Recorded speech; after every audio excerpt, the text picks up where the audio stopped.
And to open this episode, John Tranter, author of more than a dozen books and editor of the online literary magazine Jacket, talks about creating women in his verse novel The Floor of Heaven. At Florenzini's, they huddled into a booth near the front where they could look out through the misted glass at the pedestrians struggling in loose herds through the rain. The restaurant was old and dimly lit, the walls covered entirely with paintings, all badly executed, Hunter thought. Can you start to begin unravelling the characters of Sandra and Maybell? Unravelling them? I don't think I can do that. It took me so long to ravel them up. Try. And build them. Just pull at a thread from the hem. Where would you start? With Sandra or Maybell. Say with Sandra to work backwards.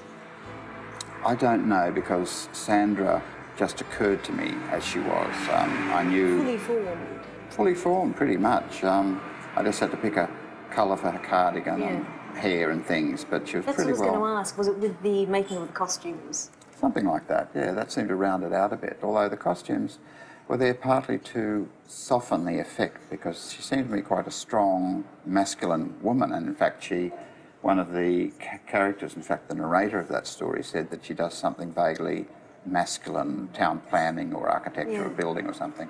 And so to soften that effect a little, I gave her a husky voice and a pale blue cardigan and blonde hair. Powdery as well. Powder blue. Yeah, that's right. A powder blue cardigan.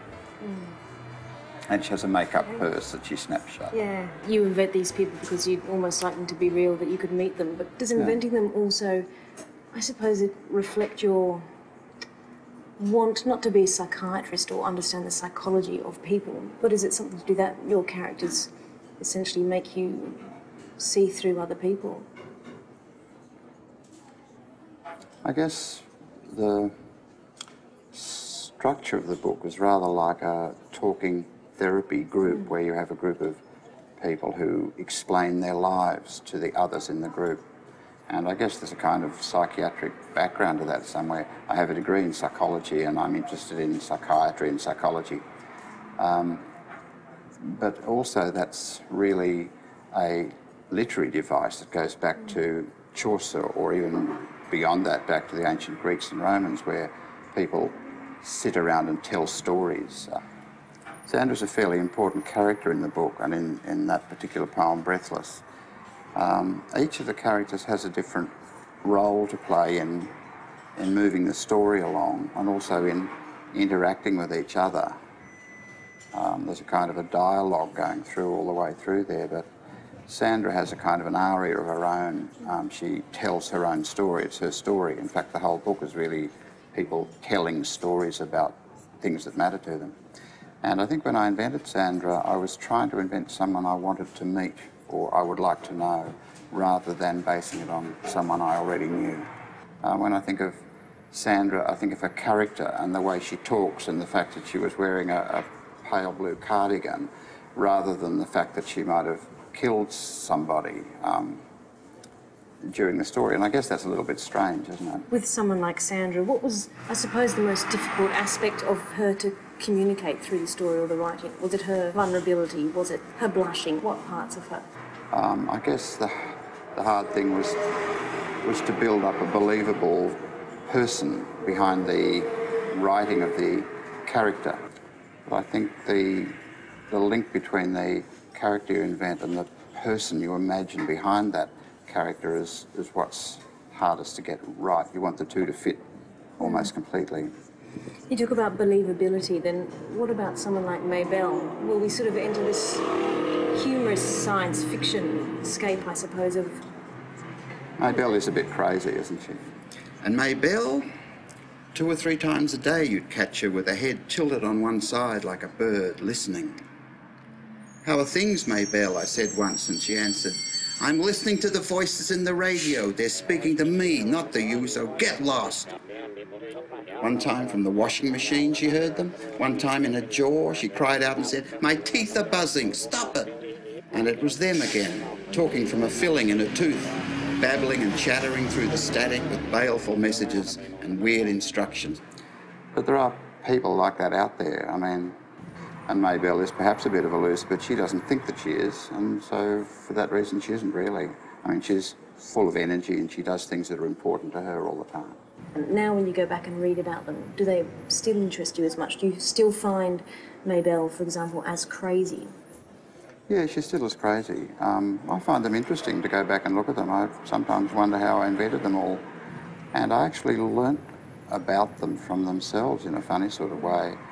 As your lifetime continues along, do you find people less interesting?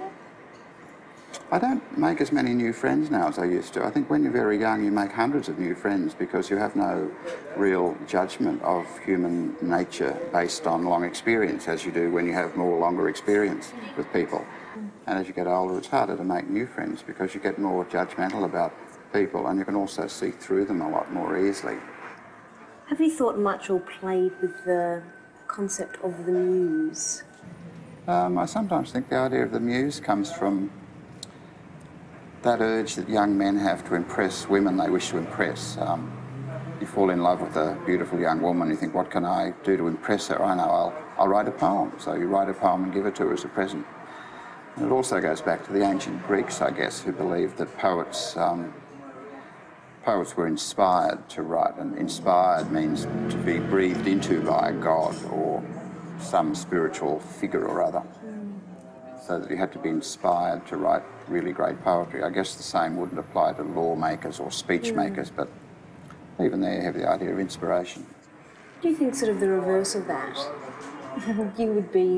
You know that you would exist as somebody else's muse? For example, I don't know, people in a way who would write criticism of your work, whether you get fan letters or something like that, but there must be someone like yourself who's written so much. You must be a muse in a weird way.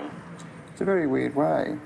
Usually the idea of the muse is the idea of a passive female figure who just stands there in the distance doing nothing much while the artist devotes himself to lots of hard work for her sake. I don't know that I've been a muse. The other side of that is that people, when they read what you've written, form an opinion about you or an idea of you that's often not like you really are at all, and when they meet you they're very disappointed sometimes. Keats, for example, you know, he talked like that because his father was an ostler. Oh, for a draught of the true, a blushful ipecacuene with beaded bubbles winking at the rim. There you go, Keats. So, Got that?